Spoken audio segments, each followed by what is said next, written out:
భారతదేశ రాజ్యాంగ నిర్మాతను అవమానకరంగా అవమానించినందుకు తక్షణమే భారతదేశ ప్రజలకు అంబేద్కర్ గారికి క్షమాపణ కోరాలి.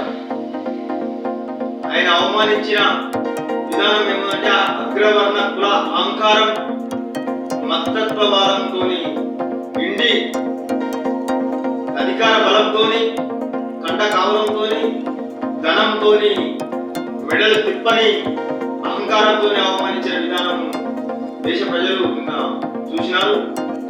ఆ మహాత్మునికి, ఆ మహనీయునికి మేము క్షమాపణ కోరుతున్నాం. మీరు రాసిన రాజ్యాంగంలో ఇలాంటి రోజు వస్తుందని, ఇంత అహంకారపూరితంగా మీ పేరును అవమానిస్తారని మేము ఊహించలేదు. ఇవాళ అంబేద్కర్ రాసిన రాజ్యాంగమే ఇలా దేశంలో అమలవుతున్నది.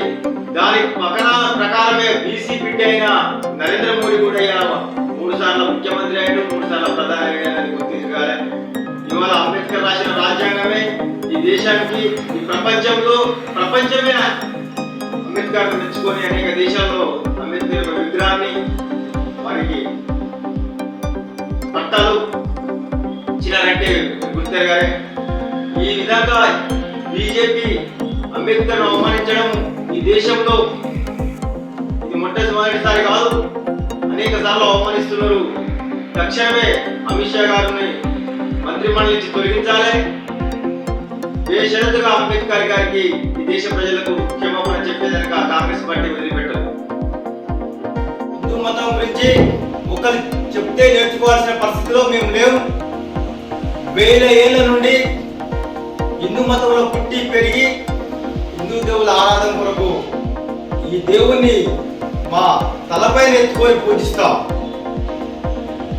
భారతదేశంలో స్వేచ్ఛ, స్వాతంత్రం, రాజ్యాంగం అనేక హక్కులు బతుకు బలహీన వర్గాలకు, మైనారిటీ వర్గాలకు, ఎస్సీ ఎస్టీ వర్గాలకు కల్పించిన మహానాయకుడిని అంబేద్కర్ గారిని గుండెలో పెట్టుకొని చూసుకుంటాం. మా గుండెలో పెట్టుకున్న నాయకుడిని అగ్రవర్ణ అహంకారంతో అవహేళన చేస్తే మేము ఇంకా మళ్ళీ అంబేద్కర్ అంబేద్కర్ అంబేద్కర్ అంబేద్కర్ అంబేద్కర్ చనిపోయేంత వరకు కూడా అంబేద్కర్ పేరు చెప్తాం. ఏ పీకుంటారో పీకోలి. మీరు దేవుని వైపు మేము తలలు ఎత్తుకొని తిరుగుతాం.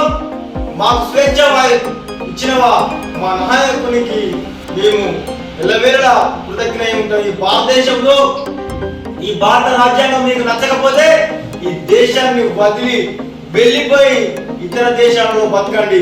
మీరు నిజమైన దేశభక్తులైతే ఆ దేవుని ఎట్లా పూజిస్తారో అట్లాగే అంబేద్కర్ ని కూడా అదే విధంగా పూజించాలి. రాజ్యాంగాన్ని కాపాడుకోవాల్సిన బాధ్యత ప్రతి ఒక్కరిపైన ఉన్నదని నేను తెలియజేస్తున్నాం.